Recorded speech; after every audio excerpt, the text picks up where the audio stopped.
गुणानेतानतीत्यत्रिन् देहि देहसमुद्भवान् जन्म मृत्युर्जरा दुःखैर्विमुक्तो मृतमश्नुते।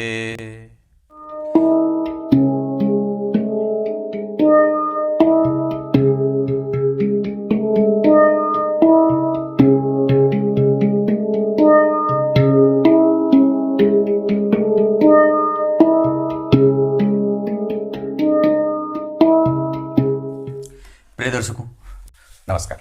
एक बार फिर से उपस्थित हूं आप सबके सामने गुरुवार के कार्यक्रम में।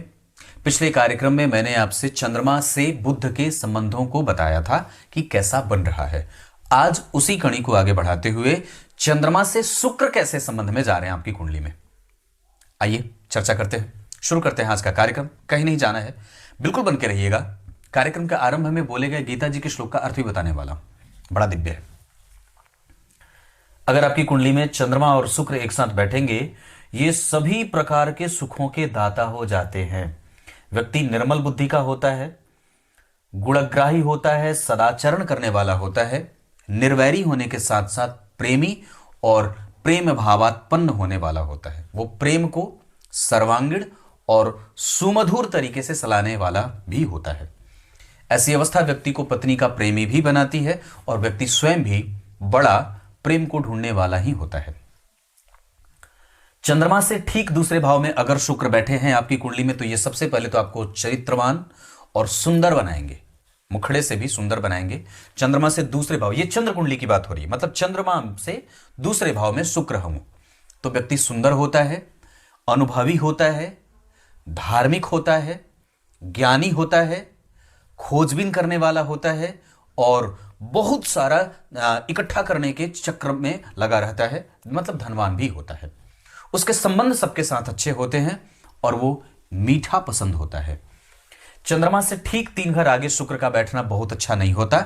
यहां पे आपको वो कई बार खूब मेहनत करने पे मजबूर करते हैं, परिणाम कमजोर देते हैं और कई बार व्यक्ति को हठी और दुराग्रही बना देते हैं, जिद्दी, क्रोधी, गुस्सैल। आप कुछ भी इसका, कई बार उसको भाइयों से नुकसान होता है, कई बार उसका जो बेहतर होना चाहिए वो उतना बेहतर नहीं होता, ऐसा भी होता है।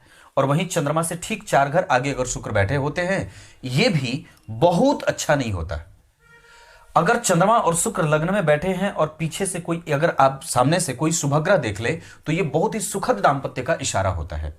लेकिन अगर चंद्रमा और शुक्र एक साथ बैठे हों और उस पर किसी पापक ग्रह की दृष्टि पड़ जाए तो यह दुखद दाम्पत्य का कारक हो जाता है, मतलब कष्टदायक दाम्पत्य हो।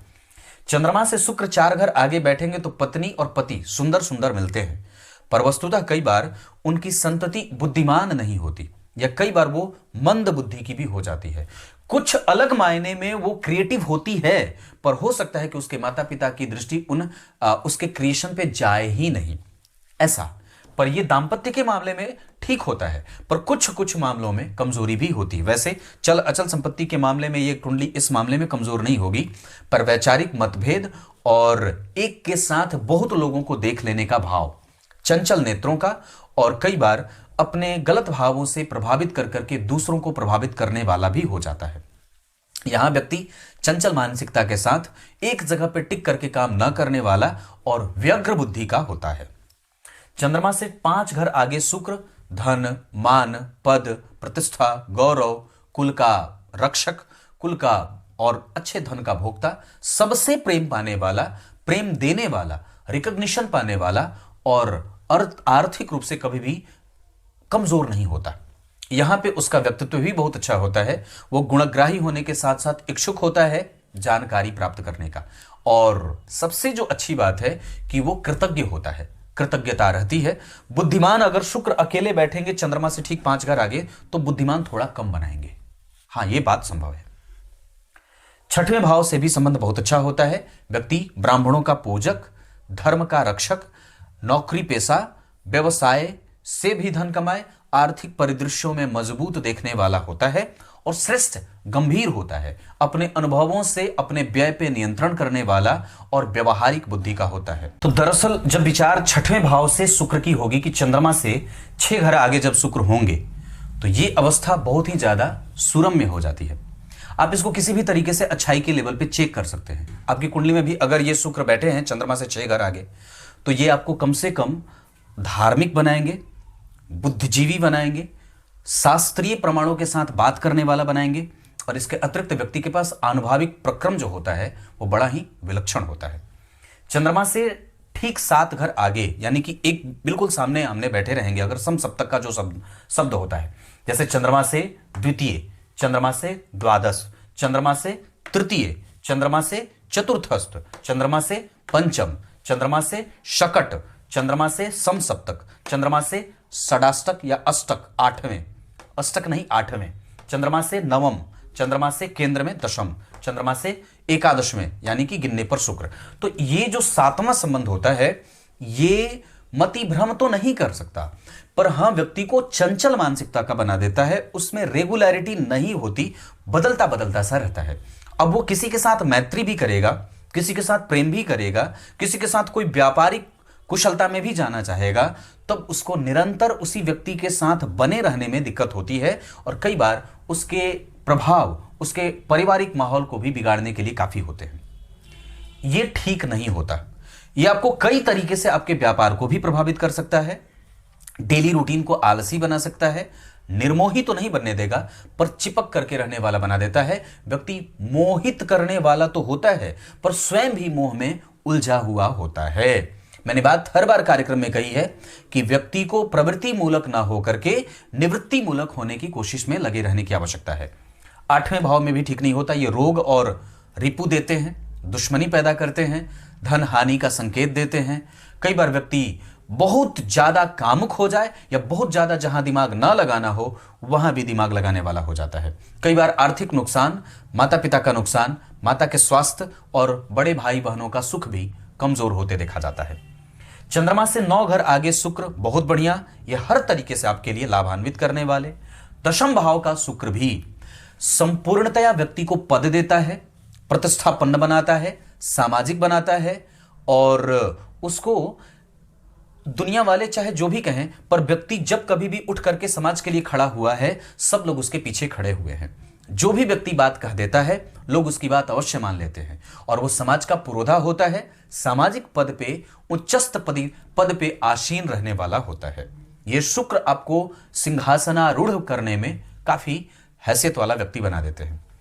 11वां भाव का शुक्र संपूर्ण लाभों की प्राप्ति और संपूर्ण मनोरथों का सुख देने वाला होता है। 11वें भाव का शुक्र व्यक्ति को प्रेमी और प्रेम में कुशलता प्रदान करने के साथ साथ उसका रिकॉग्निशन, उसका यश, उसकी कीर्ति, उसका सम्मान, उसका पद, ये सब उसको देने वाले हो जाते हैं। 11वें भाव के शुक्र के बारे में एक बड़ा अच्छा सूत्र आप लोगों को बता दूं। जब कभी भी 11वें भाव में शुक्र होते हैं तो व्यक्ति के सभी मनोरथों की पूर्ति करने की साहस व्यक्ति में डाल देते हैं, उसका व्यय नियंत्रित होता है।